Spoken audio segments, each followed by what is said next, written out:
work. And this car was like, oh, my film's great here in LA, and I'm very happy to be here this afternoon for the screening of Robert Dreams. I hope you guys enjoy. It's an incredible film. I'm a huge fan of your work, Pablo. Thank you, Carlos. You know, for me it's very special to be here in LA, and this is like, for me it's the first public showing that I'm in contact with you. You know, directors, if there's one thing that we love more than anything is to see a cinema full of people. Seeing the film, how we worked for a long time. It was designed to be seen in the big screen in a good cinema. So this is great, and to be with you, Carlos. And this is not going to be just because I'm saying it. You know, when we premiered in Cannes, one of the first reviews, or the first that I read, was Carlos in IndieWire. He put an A, and he was saying amazing things, you know. And then I met Guillermo del Toro, and he said, before seeing the film, if Carlos says, I agree with him, and he had seen it. So thank you, Carlos, for being here. I mean, the Oscars agree, so the Academy agrees. So let's start from the beginning. You know, Robert Dreams was originally a graphic novel from over a decade ago. How did you come into contact with this novel first? Did you know the author, Sara Varon? What was the sort of the inception of your journey with Robert Dreams? So it's started in 2010. Just because I collect wordless graphic novels and illustration books. I have a 20-year-old daughter, but when she was 2 or 3, I wanted to share the experience of reading. And I found this type of books, and it was amazing, so I started collecting. And this one, Robert Dreams, it had been a big hit in the States, so I ordered it, I read it, I loved it, but I put it in my wordless collection shelf. I made 2 movies.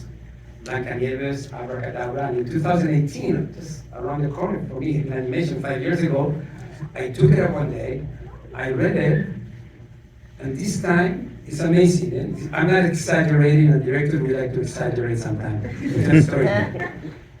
My eyes got watery, I was crying, I was like, at the end of the graphic novel, it was the end. The end moved me so deeply, I'm not crying. No, I'm a little emotional. It moved me so deeply that I said, wow, there's a movie. But I had never thought in my life to make an animation film. So it was like, okay. My producers are around here. They're supporting me for many, many films. And I knew they were not going to be scared. So, and that's, and that's the beginning. And then, I believe in providence and signs. I received an email from the Chicago Film Festival to be jury. My film had been there, and I said, what a perfect moment to stop in New York, meet Sara Varon, tell her that I love her, and that's what happened. I went to New York, I met Sara, I put a show, I did a little bit of tap dance, and she was like, okay, and I'm sure she thought it was never going to get made, but she didn't know me, and that's how it started. That's 5 years later, we are here. Nominated for the Oscars, Thank you. That's what I was saying, but I mean, when I saw the film, I was thinking of your previous work, and Blancanieves, it's also a movie with no dialogue, and you're retelling, the Snow White story in Spain. Have you always been sort of attracted to the purely cinematic? Completely, before a director, I'm audience, I'm a cinephile. And if you ask me my favorite period of film history, I would say the 20s. And if you push me, I say the mid-20s, because I think the great masters like, Abel Gance, Murnau, Victor Hostrom, there's so many great directors at that time, they were like pushing the film language, taking it to a different level.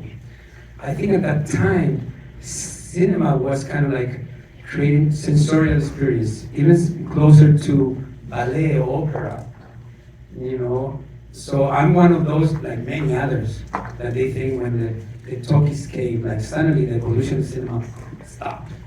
Until, took a long time, of course, Wells came, and of course, directors from the 50s and the 70s. But I think, it needs some kind of, we need to have some terrorist filmmakers, to kind of like to remind that what makes cinema a unique art form is to write with images. I I mean, looking at the graphic novel Robot Dreams, you realize kind of the reinventions that you did, and I wonder if you could talk about setting it very strongly in the 1980s. So choosing the decade and also the song September, which is not part of the original. Yes, it's one of the wordless book, but it doesn't have those that you move the pages and music. It's not like that kind of. So yeah, I was very lucky when I met Sara. She's been supporting the process. She's going to come to the Oscars, of course. So she told me, I made the graphic novel. Now you make the film. So she gave me carte blanche. So I was able to kind of like make it mine, So I took the concept or the storyline, like a melody. For me, it was the melody. I love the melody so much. It's one of those movies that make you emotional. That you think is beautiful. So I wanted to be a musician. That's the hard thing. Jazz and a jazz musician. So I feel like when I wrote the script, this is like a standard. I get the standard. The standard is a melody called Robot Dreams. And I was able to go away, and that's when I created new characters, new scenes, new things, and then I will go back to the melody, back and forth. So that part was important. And in the book, there was no New York. It was just an American city, but it was not clear which city. And I live with my closest collaborator, Yuko, that's also in the room, 10 years in New York. So that was when I told her, I said, like, I want to adapt this book and make an animation film, so like, okay. And the reason is because it could also be our love letter to New York. So the protagonist of the film, not the graphic novel, is Robot Dog and New York. And why the 80s? I started going to come to the States and to New York very early on, when I was very, very young. I even saw New York in the 70s.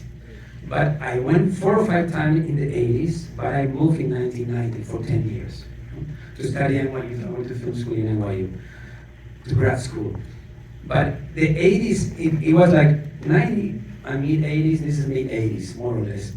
But there was something about when I would start writing the script, and we had the roller dance scene in Central Park, I said, roller disco era, the 80s I think is more sexy than the 90s. So I said, and because the 90s is so close to the 80s, I know it pretty well. So I said, like, I thought it was, and September, having September, I imagine everybody in the Studio 54, Liza Minnelli, and all the crowd dancing September. So I thought it was perfect to have the 80s in New York as the setup, the background. I've read that it was the first line of the lyrics of the song that kind of like really clicked for you, that you remember. Tell us about why that was significant to you. Well, the thing is that, I work with Yuko, my music editor, for all my films, because I'm not a musician, he is. So, but the decision of me in September was in the first draft. It was the kind of like, you didn't have to be genius. It was like the film takes place from September to September. In the book appears like signs, September, October, November, which I had it in the first cut, it was there, but then we thought it was like interruptions, So we took them out. So I said, okay, there's the song that they go, September, perfect. And then we realized that what about the theme of the film? Every time they got together, and we decided, and there was a moment in production that we said, and I didn't realize it.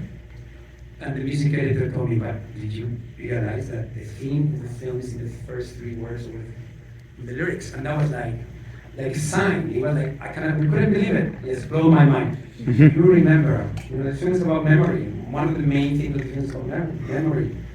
And then if we analyze the lyrics, I won't do the whole song, just the first song. Let's hear. You remember the 21st night of September.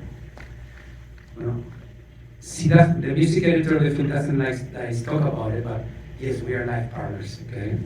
She's here. And we both remember the 21st night of September because our only daughter was born on the 21st night of September. And films are like our children, it really is our children.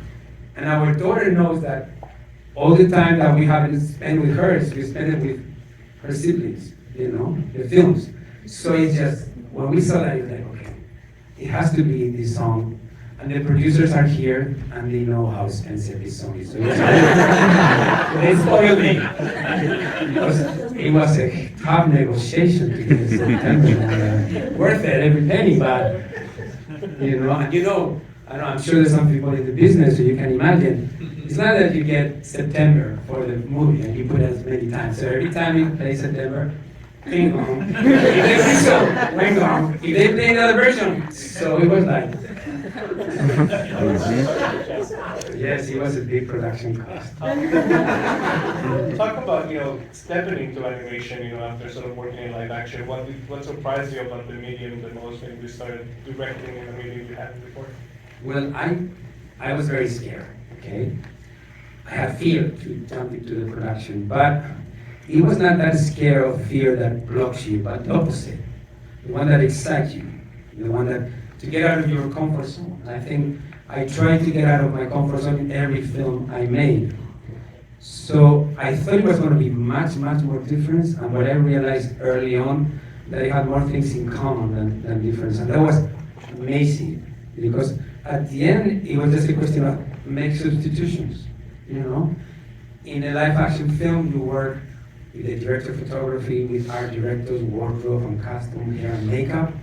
And in the film, it's just one department. In animation, it's just art department with dozens of artists that do it. So it was easy to communicate with them, And the only or the biggest thing, the one that you really have to find a way how to work with it is the actors, which is the closest people with the cameraman on the set for the director. They become animators. And when I got into this project, I always thought, what can I bring to animation world? I didn't want to be a messiah or anything. It's just like, but it was, they said, if I work, this is my fourth film, what can I bring? And I said, my experience with actors, because I work with the best Spanish actors, all of them, I have so many. And I love working with actors and bring truthful, honest, emotional, heartfelt performances. So the same way that I work with the actors, I work with the animators, but I had some help, of course. I had an amazing director of animation, Varon, that came to Spain for 2 years. He had worked with Sylvain Chomet, with Tom Moore as a director of animation. So he helped me to translate my direction. So for 2 years, because one thing is amazing of live action, like all the shooting that I made of all my films, live action, 2 months of shooting. Of course, a long process before and after. Animation, working with animators, it was 2 years. So my relation with them became intimate. In my office, when it was like in the center of the studio, it was like, I had, for 2 years, every day working hand by hand with the animators, of course with Benoit always there, helping to kind of like get the performances, because for me, what I was most obsessed about this film, and the more films I make, the only thing that interests me is to be a storyteller and to create live emotions. So the rest, we kind of make it together, but storytelling and acting, that's the one that I wanted to do in Robot Dreams. You mentioned that one of my favorite parts of the film is what happens in the background, what the other people in New York, the other animals in New York are doing, and it's very different from the graphic novels that, in the graphic novel the animals are always floating, they have sort of like less of a human look, so I wonder if you could talk about, making them more human and those scenes that we see in the back happening in our libraries. Well, the thing is that, if you want to make the protagonists of Robot Dreams, Robot Dog and New York, you need the New Yorkers, okay? They're everywhere, and that's the interesting part of New York. And one of the interesting things about making this film is like creating thousands and thousands of New Yorkers. We had a team, character designer, his team, through the whole time of production, doing New Yorkers nonstop. But I'm talking, we were books and books and books of New Yorkers. They didn't know what to do. What animals? Every animal every found ever is there done inside. So that was a lot of fun to create those New Yorkers.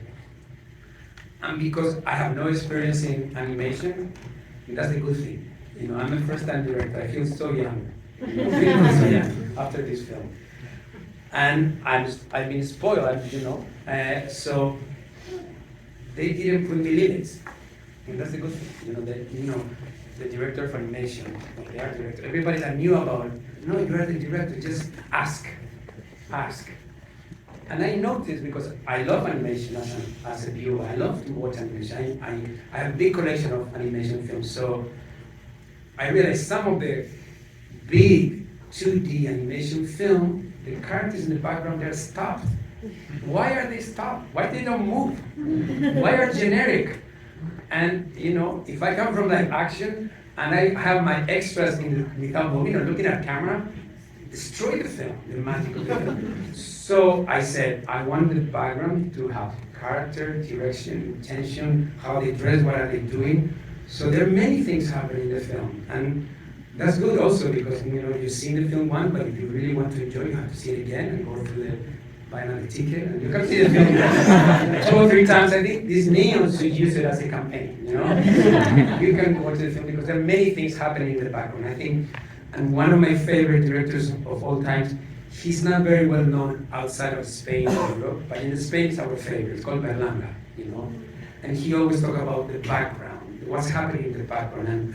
And when I was a kid, I remember when I was a cinema reading an interview, the background. I'm obsessed with the background.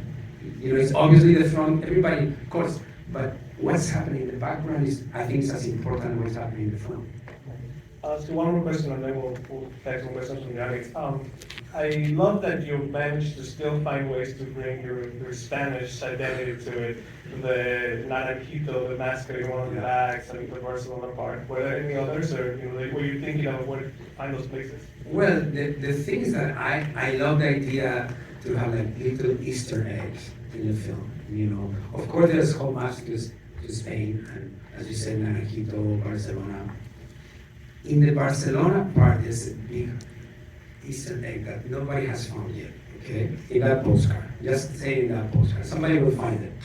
I prefer not to talk much about the Easter eggs. I think they have to be found. I even encourage that we create some kind of, I don't know if it's some hashtag or Instagram, something that to find all them, because they're full of, I would say, there's a lot of things about the history of cinema. I love to drop little homages to cinema in this film, but they're not part of the story. They're like the whipped cream, and I like chocolate cake with a lot of whipped cream, so there's a lot of whipped cream in this film. So there are many homages in the cinema and pop culture. Let's take some questions from the audience. Pablo, this movie makes me cry more than Toy Story 2, and that's a lot. And I understand the theme is some people are only in your life for a brief period of time, but then my adult brain kicks in and wants to ask, why can't the robot be friends with the dog and the raccoon? Why can't the dog have 2 robot friends? Yes. I love what you said, I made it for you, because I wanted people to really have this emotional catharsis, I don't know if I cry if I see it again, but you don't know how many times I cried with Animatic and with the first time, that emotional, it has to be there. We try, so I'm happy that you reacted to like that. But films. I like the idea that films continue. I think the characters for me are alive. They just not end. It doesn't start when the film starts or end when the film ends. They continue living. I honestly think that Robert at that moment was not prepared, and he thought that it was the time to let it go and to just give it a thought. I think that Robert became a very mature, very intelligent way at that moment. But Neon is here, okay? If we make Robot Dreams, if we make Robot Dreams 2, it could start like a Woody Allen film, it's like I can imagine Rascal and Robot, they're preparing for Thanksgiving in that beautiful rooftop in Chelsea. Wow, what a place. And then Ding Dong and appears Dog and Teen, and they celebrate Thanksgiving together. That's the beginning. That's right. Could be, because I really think, as you said, it's possible. It's possible that they can be friends. But life partners, I don't see, I don't know if you say it in Spanish, we have the word poliamor. I don't think this is poliamor. I don't see it. It's a children's film too. You know, it's for cinephiles, but also for children. So I don't see it. But they can be friends. And they can celebrate Thanksgiving. Okay? In the sequel, I think that the rabbits and the anglers need to, you know, get some punishment for it. Yes. Any other questions? Okay. Love your film, it's wonderful. I'm a big fan of Pierre Tex, and I was very touched to see the poster of Yo-Yo in the apartment of the dog, and I was wondering why, you know. Wow, I love Pierre Tex. Yeah. I love. Actually, I'm also a friend of his son and his wife. Yeah. Yeah. Did you hear the question? No. Okay, I'll say that. Okay, the thing that she's a big fan of Pierre Tex is the poster in Dog's apartment. Yo-Yo is a film. It's a beautiful film directed by Pierre Tex. Pierre Tex was working with an assistant for a long time of Jack Stati, but then he had a long career as a director himself, and this is a film that he directed. And she's saying that she was very moved and she knows the son and the wife.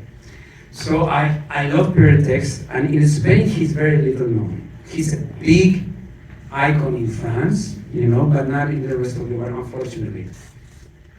And when I was thinking about, you know, when you create character, you have to describe the character with small things. If some people like her get it, I will get a deeper, like an Eastern egg connection. But if they don't get it, it's just a beautiful poster of a clown, and he's a sad moment, you know. So it was a nice touch. But it deeply connects the story, and I really recommend. I think it's there's a DVD collection came out with a Pierre Tex some years ago in the States. The story Yo-Yo is of a wealthy, mega rich man that has absolutely everything. It's really outrageous how rich is this man, and how lonely and sad it is. He's alone. So that connection with the film was like, if you get it, amazing, you know.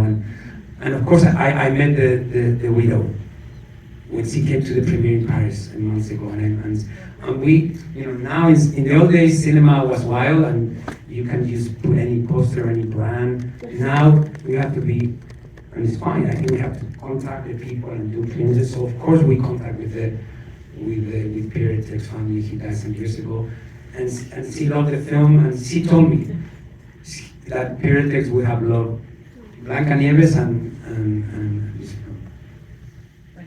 Thank you. One in the back. When you're making a film, and especially an animated one that has no dialogue, Okay. is there, what in particular are you like focusing on to make sure the character and the stories and the emotion still comes through? Okay. The thing is that this is my second film with dialogueless. So there's something unique about excuse me, making a film. Of course, you don't rely on the dialogue, so it has to be action, reaction. It just definitely has to be an action happening, you know? And definitely the cutting is a key element and the point of view. So it's just the nature of it. You have to keep the story moving, and you know, you have to know when to get out of the scene. So there's a uniqueness about it. I wouldn't be able to just kind of like explain in a more detailed way, but it becomes, for me at this stage, I'll do an analogy about music. I just feel like I'm a piano player, so the melodies come, so I make all these connections with images and storytelling, and it all comes, and that's my favorite way of writing, you know. It's just, and I'm a writer before a director. I prefer to write, you know, so to thinking about those images and the joy that the audience is going to follow the story without words, it gives me so much pleasure, you know. It really, so it's, but then you do the same as the script. My scripts are exactly the same as the script with dialogue, but except they don't have dialogue. But I explain the action in very detail. Everything is very explained. So my scripts have 60, 70 a few less pages than is a normal script because we don't have the dialogue part, but they're like a normal script. Let's take one more over here. Love this film, probably one of my favorite animated I've seen. Love the idea of robot dreams too. Is there a chance you come back to animation again in the future? Well, definitely yes. Definitely yes. Wow. I had such a fun experience making this film. It was opened my mind. You know, I was lucky at the Annecy Film Festival, at the film premiere. When the premiere in Cannes, then we went to Annecy. A common friend of Guillermo del Toro and me got us together, so we had a long conversation and we both, of course, live action and animation, and we both shared our, love to the media and seeing how, we cannot even know how live action directors don't get into the media. You know, this whole thing, animation is not a genre. This is just not just a phrase. It's just like, it opens your mind to tell different stories. Really, this story couldn't have been told in any other way. It's animation, you know. I could never thought in my life that I was going to make Busby Berkeley-like musical with thousands of tap dancers. With European budget. Could I have made a scene like a James Bond? I'm sure they wish that they had a James Bond a sledge race like this in James Bond. Maybe they call me for James Bond now. Is anybody from the studio? What is the studio behind? No. You know? Well, come on. An animation director made a Mission Impossible. This is not the director of Mission Impossible, that he was an animation director. Brad Bird. Come on. I'll be happy to make a James Bond film. But I was able to make this scene and also to play with, icon. I think the idea of, you cannot imagine how Joy was directing the dog, a robot with the pupils and the eyes and the body, and we love him so much. That we enjoy so much. We just want to hug them. I want to have a robot in my life. I feel so much like dog. My belly looks like dog. Robot Bridge is going to be in theaters May 31st, so you can watch it multiple times. Thank you so much, Pablo. Thank you, Carmen.